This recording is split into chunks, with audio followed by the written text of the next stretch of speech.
Hey y'all, welcome to Off the Beaten Path. My name is Cush. My name is Breezy. On our podcast, we explore the great outdoors and the Second Amendment with a blend of culture, comedy, and conversation. And oh yeah, I'm making beats. Why is that always so funny? That never gets old.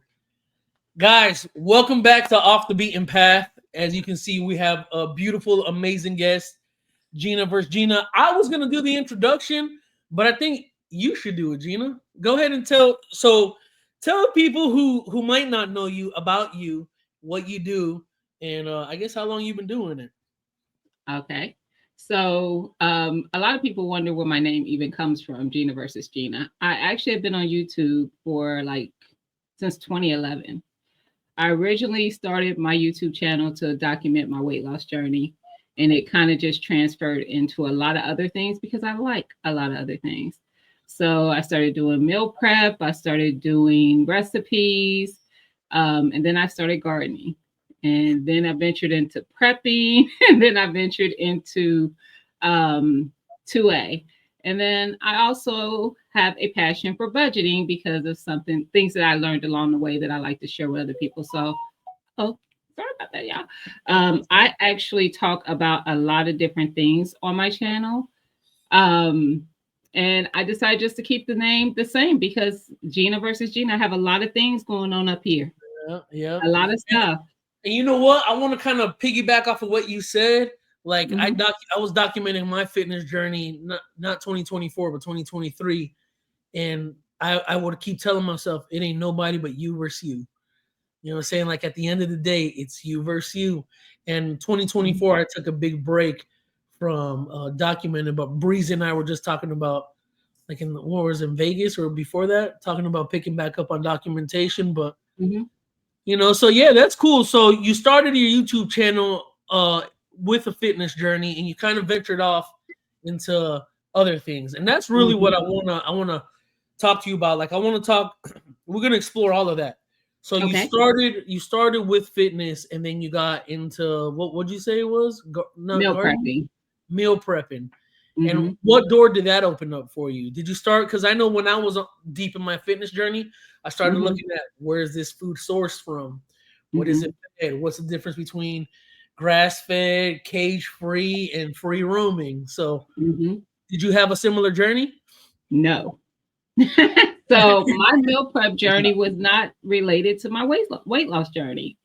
My meal prep journey was related to my budgeting journey. Wow. So I was trying to figure out, I kind of landed into some of the YouTubers who talked about budgeting. And that was always like something that I wanted to figure out because you know how I don't know if you do this, but I am a budgeter. So when I would write down my bills and what I was bringing in, I would see this amount of money that I should have left over.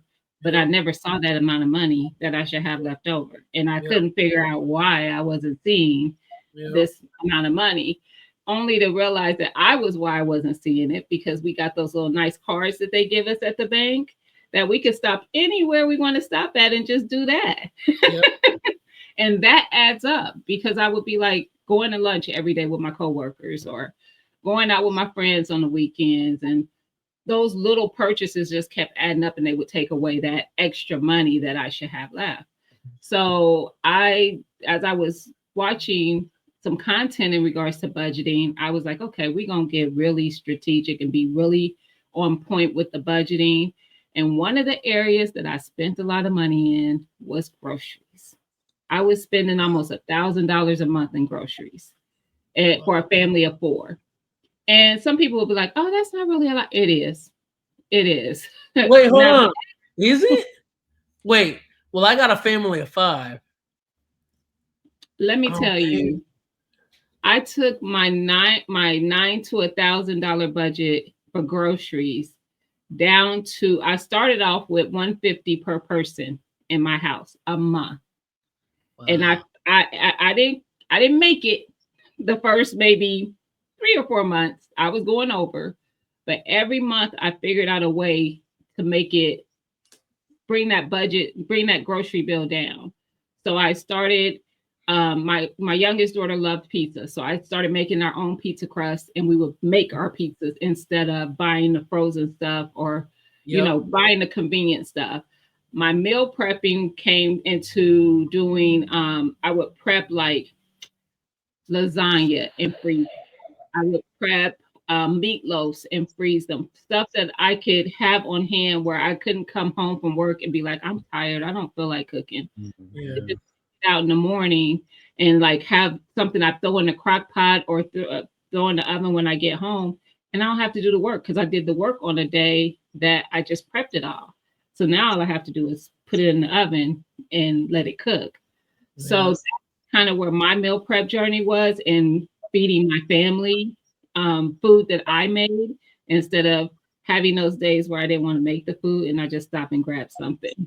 Now, is that what fuels your gardening? Like, did you eventually say, like, I know before we hit record, we were talking about the tomato scenario. Did you? I have so many questions about Yeah. Like, I don't, just real quick, because I agree with you 100%. I realize that eating out gremlin will catch you real quick, and you be looking around like, where'd my money go? I'm curious where you saw, like, once you really got it dialed in, like, what was it that you could compare to? Now I was spending whatever you said, $1,000, and now I'm spending this amount. Like, what was it really? $400 $400 for a family of 4. Really? for a month? And a month. Okay. Now my oldest is grown now, so she's out. I'm no longer married now, so it's just me and my youngest daughter. And I budget $300 Wow. a month. Well, like my business mentor used to always say, "Watch the pennies because the dollars take care of themselves." And I would hear him all the time, and I'm like, man, because he works in a credit and finance company, like he owns it, and so when would coach people about their finances and stuff like that, he would always say, "Watch the pennies because the dollars take care of themselves." And obviously, I'll be 41 in about a week or so. The older I get, the more I think about that, because it is true that mindless eating. That there was one time when me and Breezy first met each other. I love my brother, but this guy was eating Chick-fil-A. It seemed almost like every day. They knew him by name. Yeah, they did. It was scary. Here's how they get you too, and they all do this for many reasons, but all the apps, right? Because I got perks in my app today. I got some $60 I can go. So in my mind, the more I ate, the more I racked up these points, and I'm getting, Chick-fil-A rewarded. Yeah, rewarded, right? And that was funny. That's when I knew I had to. Right? It's like when you realize you have the problem. When I roll up to the Chick-fil-A window and I start ordering, hey, what's up, problem? Like, Yep. That's when you know. Yeah, but it is not just eating out. It's just everything is so convenient for us. And this, honestly, the whole country of business is predatory. Yeah. It is predatory.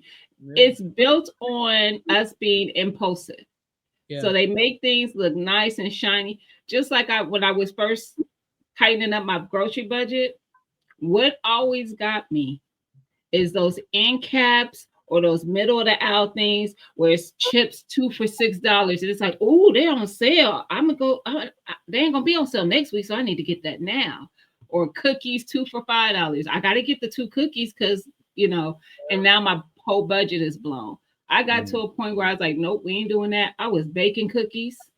I was making pizza dough. I was like, I am going to do.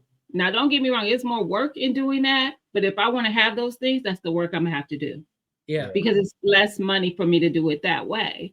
So, and arguably it's healthier, right? Because you're in control of the ingredients. Because I know what's in it. Yeah. Yeah. That's cool. So wait, hold on. I just thought about this. Yo, Breeze. Yo. What sample are you chopping up, bro? Oh man, I'm over here in the conversation. Am I supposed to be chopping a sample? I think I might. Let's see. I think I might have something in here. Let's see. See what we got. We'll see if Gina signs off on this one.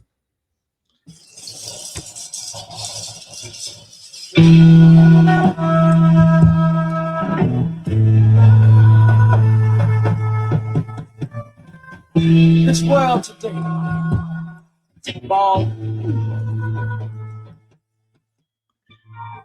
That's kind of slow. It is. I like it. Yeah, I though. want to hear what you're gonna do with it. Yeah. Oh! There it is. Oh! There it is. There it Knocked is. over. Yep. All right. So heavy hands. yeah. So he's gonna chop that sample up, I am. and by the time this episode is done, so in We're gonna have approximately If I 35 can- to 45 minutes, we're gonna have some. I'm We'll on the see. clock. That's what you're saying. I'm on the clock. Yeah. All right. So that's cool how you got into being conscious about your finances. Now I want to say, no, let me say this. How does that change your perception on adaptability? Because when you're able to disconnect from social norms, people look at you crazy, but then you start learning, if I didn't need $1,000 for groceries, I can save $600. And right, so you start working in an overflow mind state. You understand the short-term sacrifices for long-term goals. 1,000%.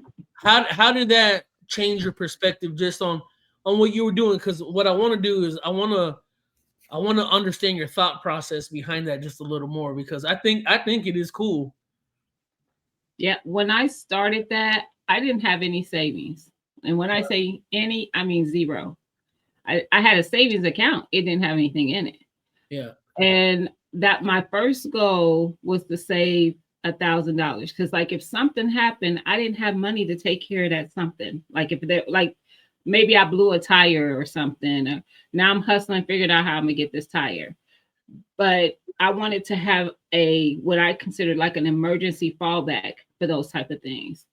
So when I started this, I had a couple things that I wanted to get taken care of. Like I had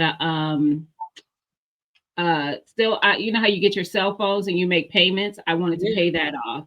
And then I had my car at the time, I wanted to pay it off. And I think I had one more thing, like maybe a credit card or something I wanted to pay off. So then that was my next goal, to pay those things off, zero out those balances. I paid my truck off in 2.5 years. Wow. Because that was the goal. So then I just started throwing that money into a savings. Yeah. So my savings just kept building up. And then I would challenge myself even more with savings. So I got to a point where I had a separate savings for separate things. I had a savings for car maintenance. I had a savings for house maintenance. I had like savings for all these small things that seem small, but things that I could take care of, healthcare, like if we had healthcare emergencies or stuff like that. So I started doing that and just challenging myself more and more. Like sometimes you'll see even in my lives on my channel, people will make comments like, I need that Gina money. And I'm like, I ain't got it. Like y'all think I got it like the way I don't, but I am very, very savvy with my money now because I've learned these things along the way. Yep. So I have actually I talk about it on my channel, and I have actually had people reach out to me who really were serious about getting their stuff together. And I've had many people come back to me and be like, girl, I've been able to do this. I paid all these things off. Now I have a savings and things like that. And I'm like, it's all about you have to tell yourself no. Yeah. Because these things right here, when we get on those socials, they throw them ads in there and we like, oh, and now we're buying that thing. That's what it's made. That's why it's there. But if you tell yourself, do you need it? Do I need that? Yeah. So what I heard you say is, what you said was, I've had people come back and tell me, man, girl, I was able to do this, and this. But what I heard you say is, I helped X amount of people find financial literacy freedom. And freedom. Yes, liberation. Yep. Yes. And there is a massive sense of liberation in knowing it is you're from under the thumb of debt. It is. We're not taught how to be financially responsible. They don't teach it. And you know, sometimes you get, when you learn it, you're like, well, why didn't my ancestors teach it? They didn't know it. So they can't teach you what they don't know. And so when my oldest was like 19, I sat her down and I taught her what I knew. Yeah. And all I could hope is she would listen. And when I tell you that my daughter is 28 now, she has never, ever had to call me and ask me for nothing. That's awesome. It's been times where I've seen her account and her account looks better than mine.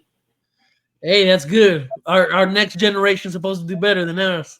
Yes. You know that's awesome because I think of like culturally, right?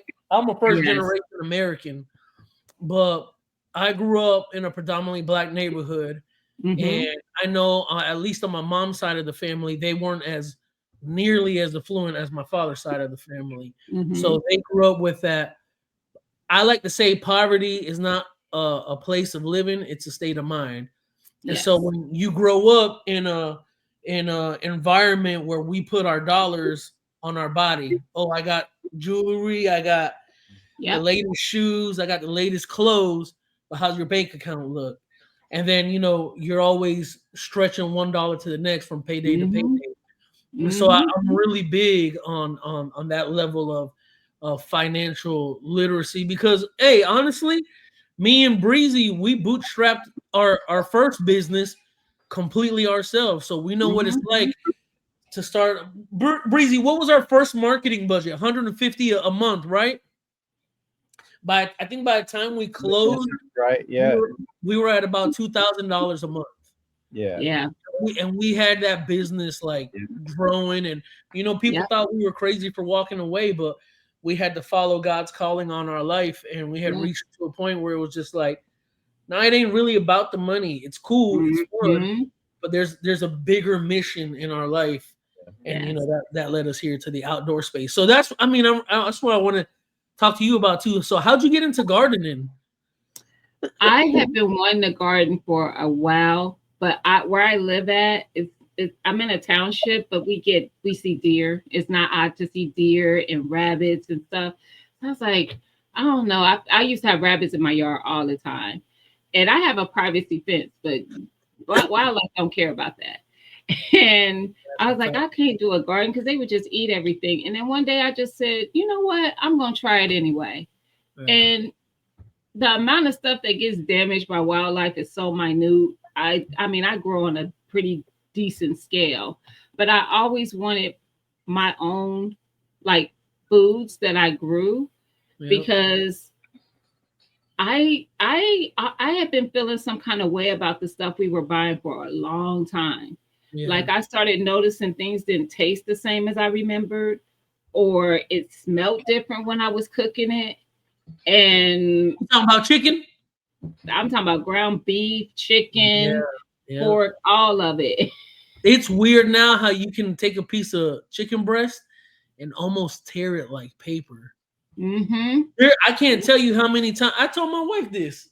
I told her one of the reasons my 40s is about exploring the outdoors in the perspective from a hunting point of view is because I want to be able to go hunt down some bison, harvest it, process it, bring it home, and we have our own. Because, like you said, that smell about ground beef, it was like 3-4 weeks ago. I was cooking some ground beef, and I was like, and it smelled funny, and I saw this. It looked like a single like string of something from one piece to the other, and I just looked at it, and the room fell silent, and I was like, "What the hell is that?" I just grabbed it, and it just came up, and I was like, and then when like I didn't happen.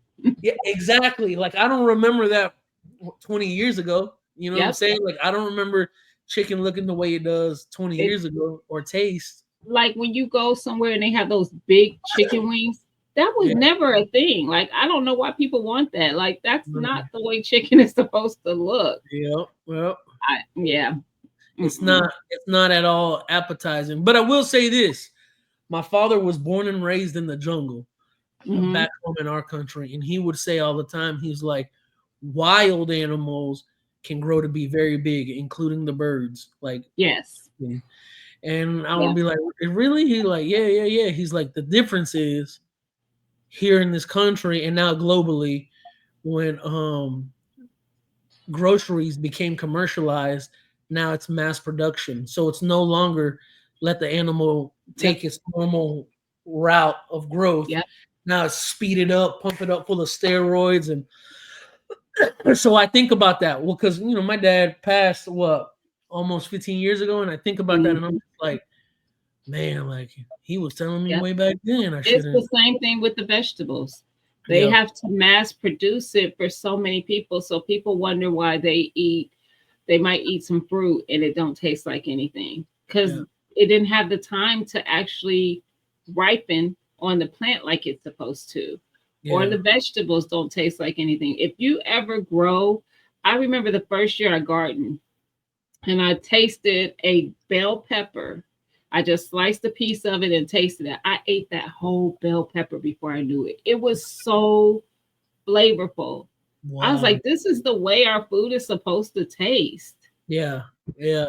Well, I just threw out a apple that had been sitting on my table in one of those fruit baskets.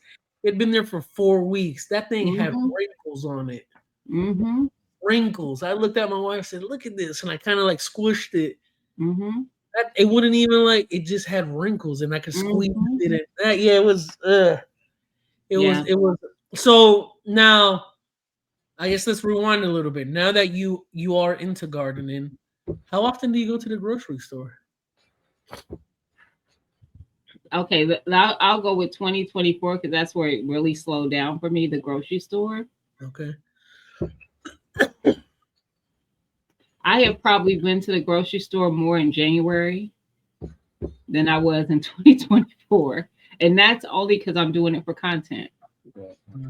So I decided I haven't Wow.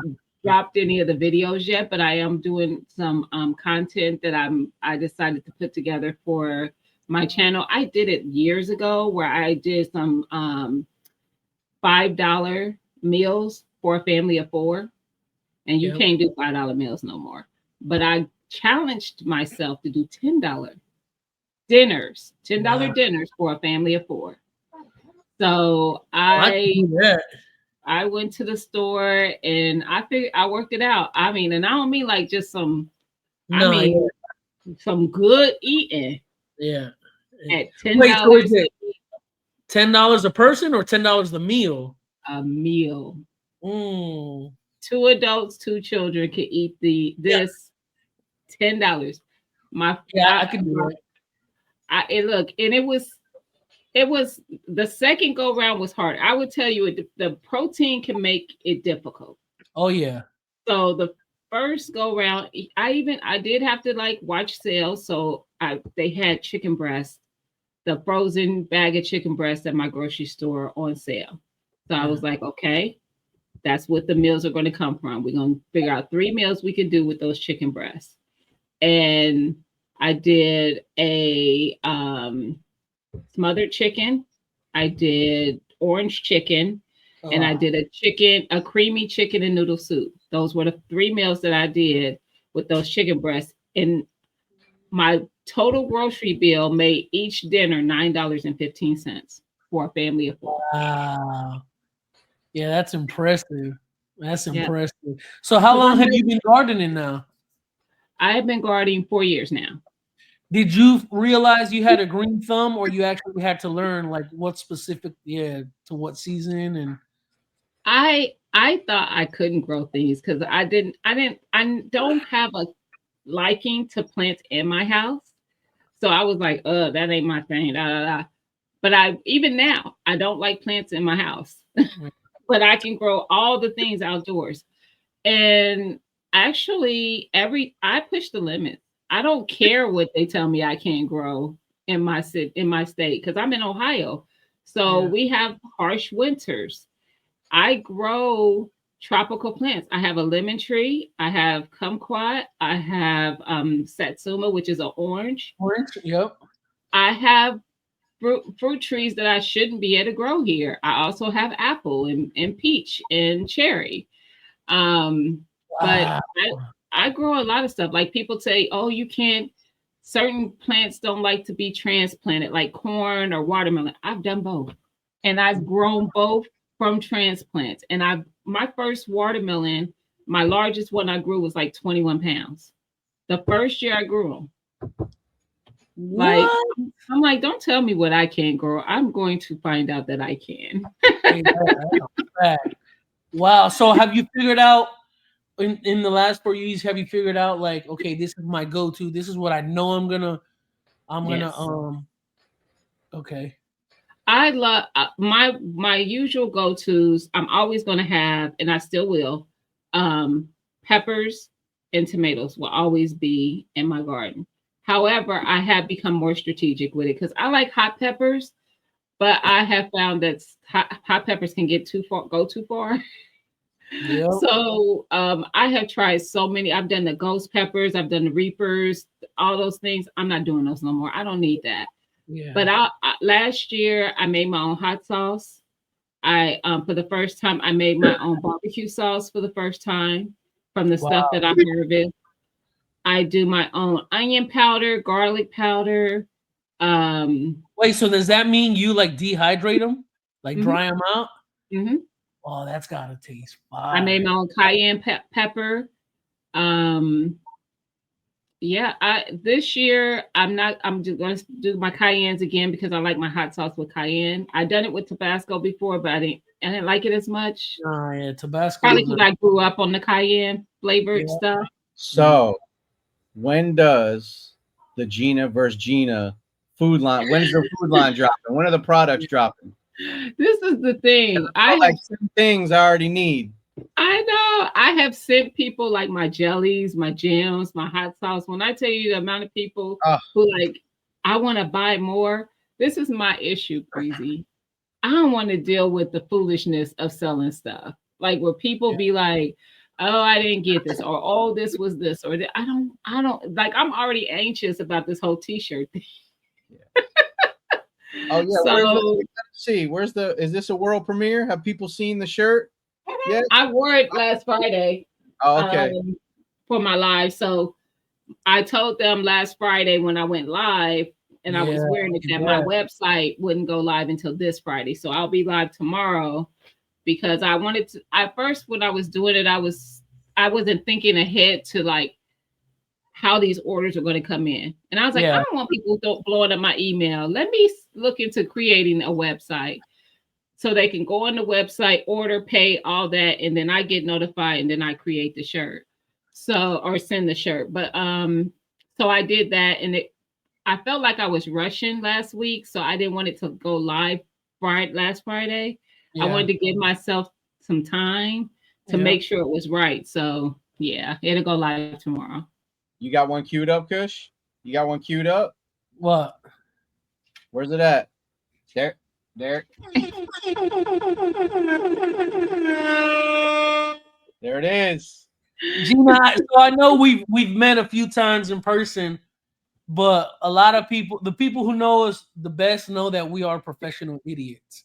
You know, like, there is the business side of us where we have to grow the business and we have deliverables and marketing and all that other fun stuff. But like this podcast allows us to be conversational Cush and conversational Breezy, because a lot of people in the marketing space, in the two-way space, know our sense of humor from interactions.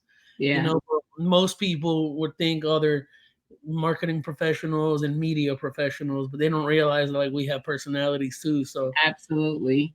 And that's one of the reasons we love seeing you at everything, anything and everything, because one thing for sure, two things for certain, we're going to have fun wherever we're at. We're going to have a good time. So, hey, speaking which, the last event we were at was right there in your backyard. It was at Lito's event. Arm. Yeah.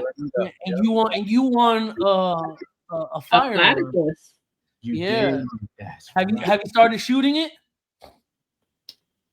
So the thing is, I haven't talked about it because she wasn't fully ready yet. I had to get her a couple little things. And now I have everything that I wanted for her. So she's probably going to debut on Instagram here in a week or so. Wow, that's dope. So how does I gotta flex on him a little bit? Yeah. How does that look for you? Like, I know sometimes these communities on YouTube, at least, sometimes they overlap. Like preppers, I think preppers have crossed the canning community, the gardening community, and the firearm industry, because preppers are kind of like on the fringe. Because they're all preppers. Firearm people who are into firearms are preppers. They just don't know it because they don't look at it that way, but they are. Yeah. And the people who can, they're preppers. Gardeners are preppers. So, and it was actually Erica, my fly family, who started bringing trying to bring that together. Yeah. And I was like, it makes sense. But now we all seem to be like a combined community. That's awesome. And man, I love that word community. It's something we stress a lot. How was it for you? Did you just jump into the two-way space, or like, I just got to get me a gun, or was it like they pulled me in, Bree? Cush. So what happened was I somehow the regular My Fly Family channel just started popping up in my feed. Yeah. And I just clicked on it to see what it was about because I thought I could see them in the thumbnail, and I was like, check it out. Yeah. And so I watched the live. They were live, and I was like, oh, they're pretty cool. And I kept coming every time I would see them pop up. And they ended up doing a giveaway one night, and I won the giveaway. It was like a pack that had like a Mylar sleeping bag and a compass and like your prepping stuff. Yeah, yeah. And so that was like my first introduction to them, like where we had a conversation, and that fat guy with guns was up there. Yep. And we came to find out that we both were in Ohio and also in the same city. What? Yes. That's and so I was like talking to Billy about how, I was interested in learning how to use a firearm, but I hadn't really done any effort of meeting up with someone to learn anything and this and that. And he was like, well, Zach is an instructor. Maybe y'all could meet up, And at the time I was like, who is he? Like, I was kind of nervous about that because I'm like, I don't know him. And I had never really, that was like my first experience on somebody's live as well. I didn't do that. Yeah. And really even talk to a lot of people on social media. So I kind of was like, oh yeah, and never really did anything with it. And then it came up again. And I was like, you know what? I'm gonna give it a shot. Me and him talked and set a date, and I met up with him, and I was very comfortable. He was like really on point on how keeping me comfortable. Like, we went over instruction first. He went over all the rules with firearms before I even touched the fire, before I even seen one. And then it was like, okay, do you feel comfortable enough to try to take some shots today? He brought like I think he brought 3. He had a 22 and 2 9s he brought with him. And I was like, sure, so I shot and all 3 of the guns, and I was comfortable with it. And actually just that first shot, I was done. That was legit though, like your first shot you would ever take. Yeah. Really? Mm-hmm. Wow. And when was this? Like how many years ago? Really? Wow. 2 years ago. A lot of people think I've been shooting for a long time, and I'm I thought that. Yeah, I thought that too. He just was like, even Zach was like, you're a natural. I liked it. I liked it from first shot. So I probably bought my first gun from him, and I probably got it maybe 2 months after we started shooting together. And then we were going to the range together and shooting, meeting up like maybe once, twice a month for like almost a year. And then I just started going to the range on my own. And by that time I had purchased maybe 4 guns. I think in the first year I might have purchased, let me see, I got my Canic, then I got the Platypus, and then I got my Carry. I didn't get my Carry until later. Oh no, I got a Beretta before the Platypus. And then I got my SIG and my PDP on the same day, and that within less than a year. Wow. Come on. Ladies and gentlemen. I just jumped right in. Gina has expensive taste, I folks. wasn't ready for it, but Yeah. That's why they call me a snob. They do call me a snob in the 2A streets. Yeah. Shoot, I can hey, see listen, why. if you can do it. I think that's what Cush and I have this conversation a lot because we tend to jump in that area, you know, like medium to.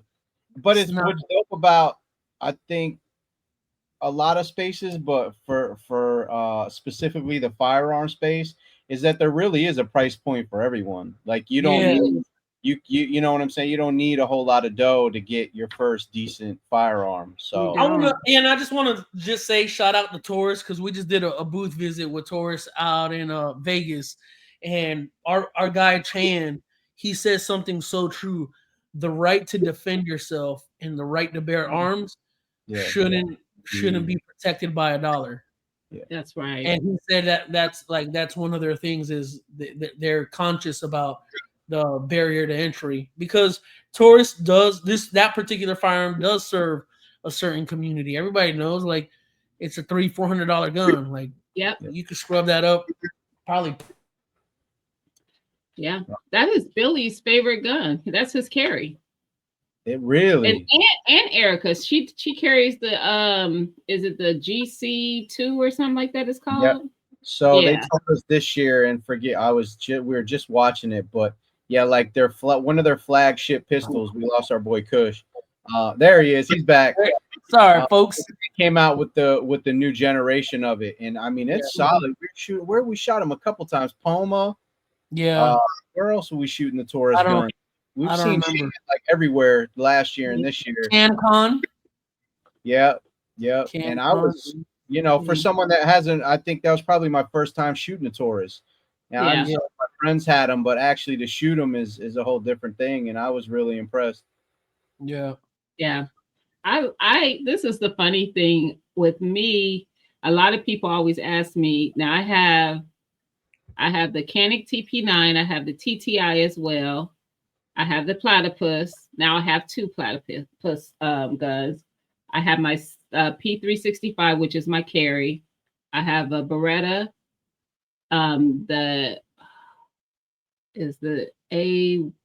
forget what the Beretta is. And then I have the PDP. And people are always like, which one of those is your favorite gun? I also have an AR, but that I don't count. I'm talking about just my pistols. Just handguns, yeah. Yeah. And they're like, which one is your favorite? Which one would you think is my favorite out of all those guns that I mentioned? Maybe the Canic. No, I'd say like the SIG. It's the Canic. My Canic TP9 at that. Wow. I like the trigger on the TTI better.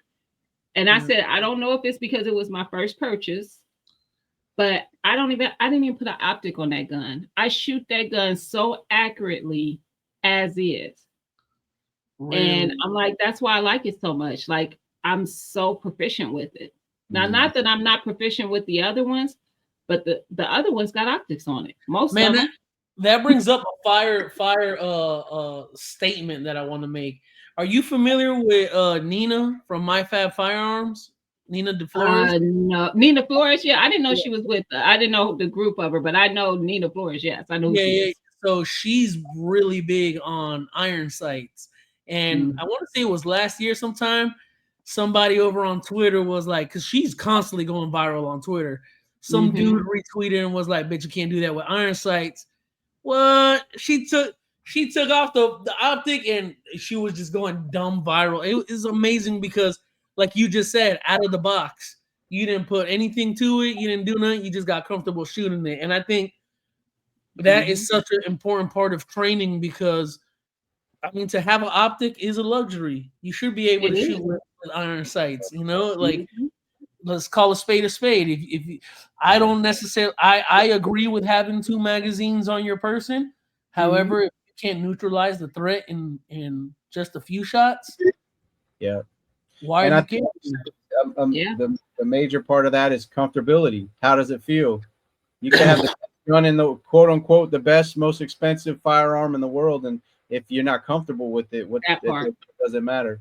I mean, we did we actually one of the episodes. So you know his twin brother. You met him as well, right? Have you met Cut?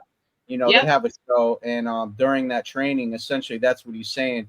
Yes, it's cool to go practice with your firearm, get comfortable with it, dial in your sights. But when you're actually using that to defend yourself, you don't have time to get your sights dialed in and your red and all your fancy optics. It's like I don't remember the exact, but most gunfights are over in less than 5 seconds. Yeah. Something like that. Yep. It's, you know, it's about being comfortable with that firearm when you pull it and knowing that you can defend yourself with it. Yeah. And admittedly, on it. That's good.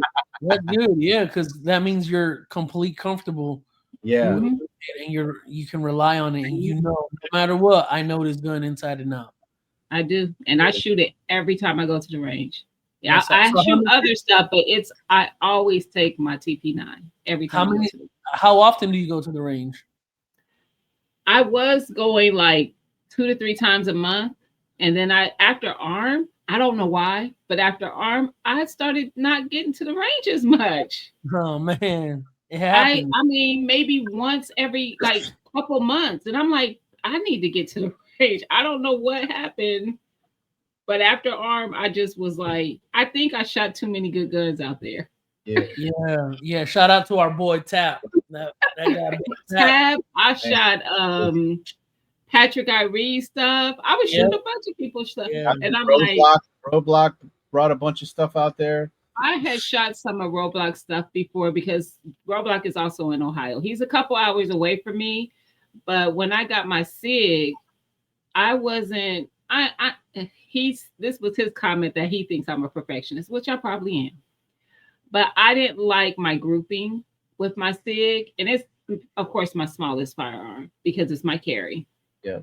And I was talking about it on one of the lives in the 2A community, and he came up and was talking to me. He said, "I'll tell you what, if you want to, I'll meet with you. We can meet. We'll meet at a range that's an hour from both of us, and I'll, see what you're working with and try to help you perfect your shot." And I said, "Cool." So we met up, and then I shot, and he looked at me and rolled his eyes, and he was like, he said, "Girl, I thought you had a problem." He's like, "You're just a perfectionist." I was like, "But look at the grouping from Mechanic," and then he's like, "It's not the same gun, Gina. It's a smaller gun. It's going to have more recoil, snappier. This and that." And I wasn't trying to hear none of that.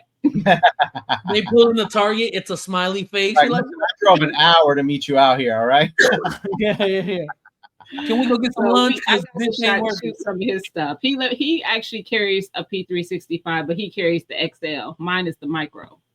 So he let me shoot his and a couple other guns he had. But yeah, he's deeper. He's way deeper than I am. And he's bougier too.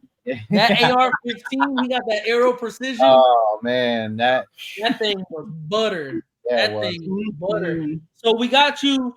You started this journey, fitness, then meal prepping, then gardening, now outdoor, or in addition to outdoors, now 2A. What do you think is in the future for you? Well, hold on, let me rephrase that. As far as the community is concerned, because right now it's growing, and there's more people coming into the space.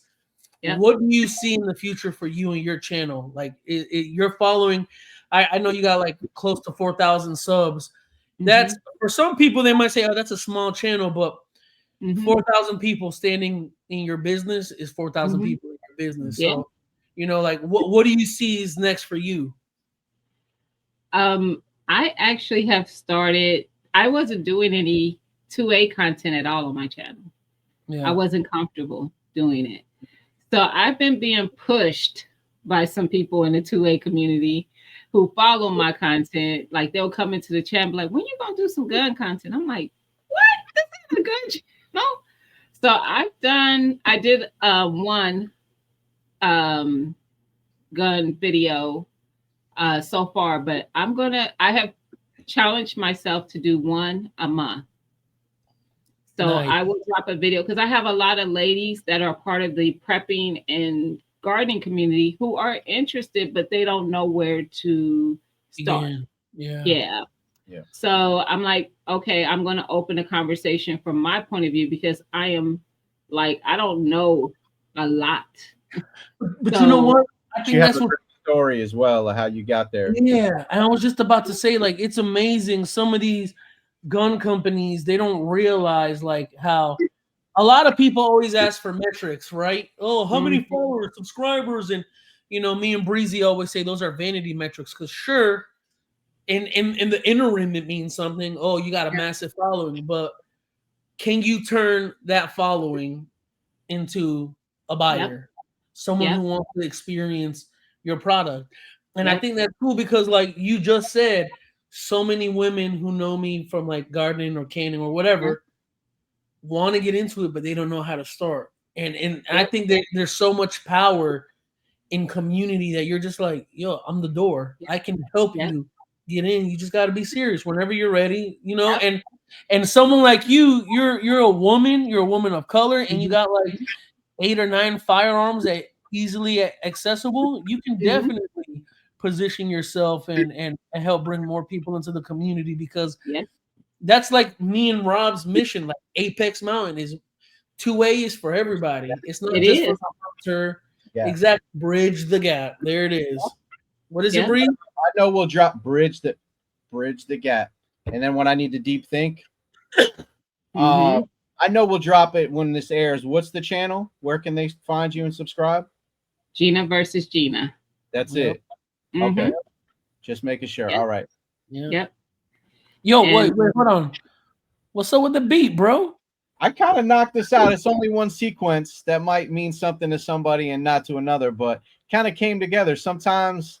All right, let me hear it. Let us hear it. You want to hear this? With it, I got to grind a little harder. I got to sand it down. I got to change sandpaper. I got to get the hammer and the mallet, and then sometimes I just shake it up like we're in Vegas. That's what I bring to the podcast. It's her vibe. That's it. That's how she does it. I didn't take. It's funny. I took a whole different part of the sample. So let's see. Let me know what you think it is.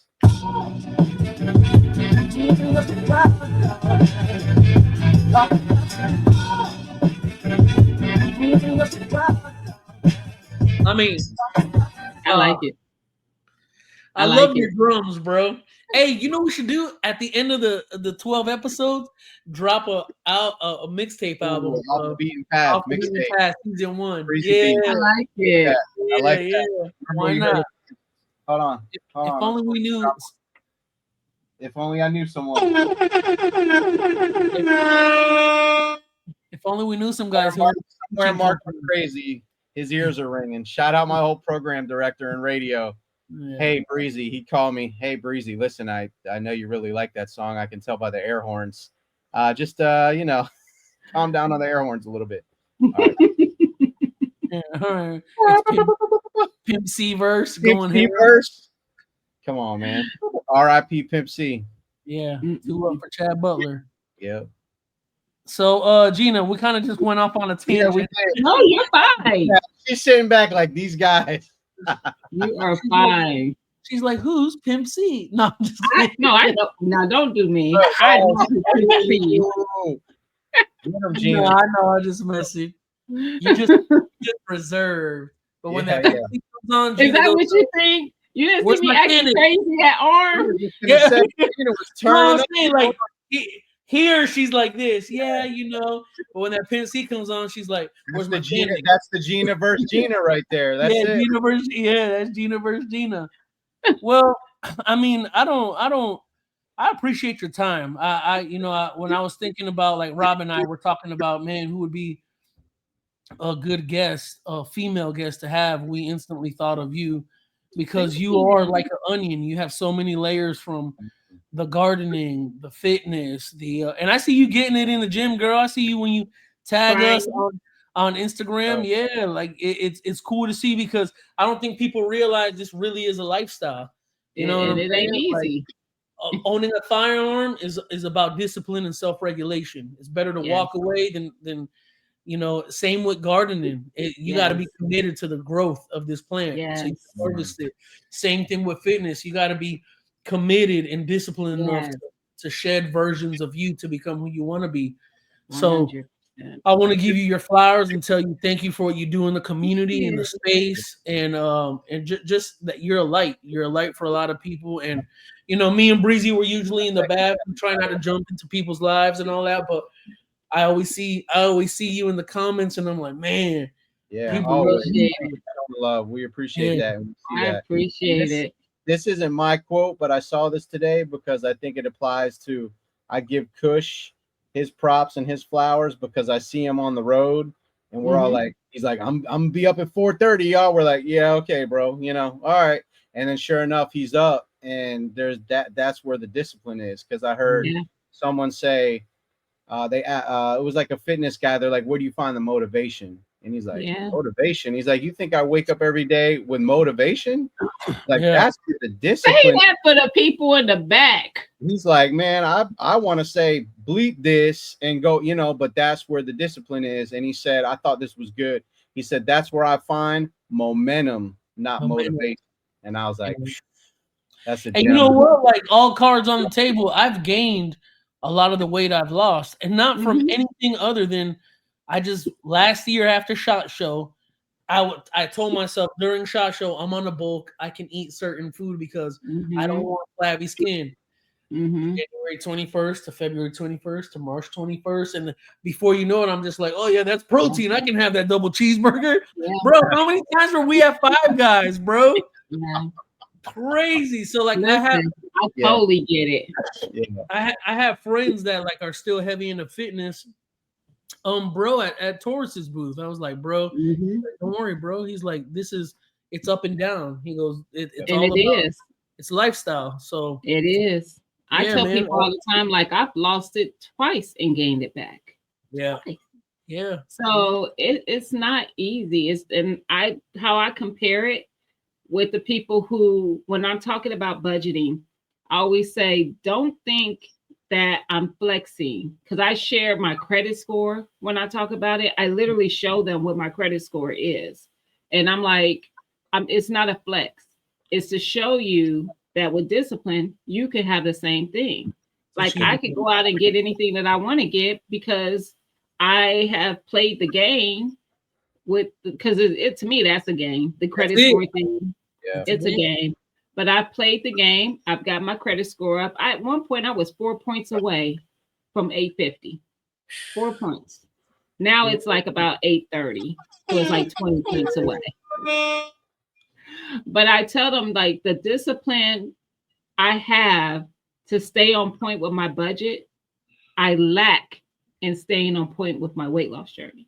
You can't be perfect everywhere. Like, I have to work harder to stay focused in that, when somebody else might suck at keeping their budget in order, but they're staying focused in their weight loss journey. Yeah. It's just, we just give yourself grace. Cool. Yeah. Give Man, yourself you sound like my wife. She told me that the other day. Give yourself some grace. I'm like, I don't need to hear that. It's not easy. Look what it says on my home screen. Do more, but have grace. Yeah, that's it. Give yourself grace, because we'll beat up on ourselves. And when we beat up on ourselves, do we do better, or do we all just keep going down this path of Five Guys? We keep going down the path because we didn't give ourselves it. But if we give ourselves grace, typically we'll have the Five Guys, but we'll just have it that one time, and then we'll get back to what we need to do. Yeah. I kind of want some Five Guys now. Yeah. All right, guys, we need a sponsor. Hit us up. Yo, Breeze, you got anything else, or you think this was a mission accomplished? I think this was a mission accomplished 100%. How you feeling, Gina? You got anything else? I'm really, like, grateful that you guys even thought of me. I really am. Like, wow, that you would think of someone in this space and it'd be me. It made the most sense for us, and we're just happy that you agreed to be on, and thank you for being on the show. And Breeze, mission accomplished, bro. Hit it. Let's hit it. There it is. Mission accomplished. Gina probably don't even know that that's from GTA. Is it? Yeah. That was one of That's Go ahead. No, I was just gonna say I never I was really just, every time we do that, I'm like, I gotta go get a couple missions in. Yeah, that's GTA San Andreas. When you I was pass, gonna say this is one of the older ones. yeah, when you pass the mission, that was the mission pass. See, I didn't play GTA back then. My oldest did, but I play it now. I'm not good at it though. Yeah, that's my favorite one. That was. I play it on my PS5, and sometimes it's a couple people who are in the community that play who are gamers, and they be like, "I can help you." I'm like, "You're gonna have to, because I'm gonna wreck every car I get in." Oh, listen, I go rogue on there too now. I got some funny GTA stories, but we'll leave that for another time. Well, I'm gonna wrap it here. I appreciate everyone for tuning in. Yes. Gina, don't hang up. Breeze, don't hang up. Let's get a minute. Thanks, everybody.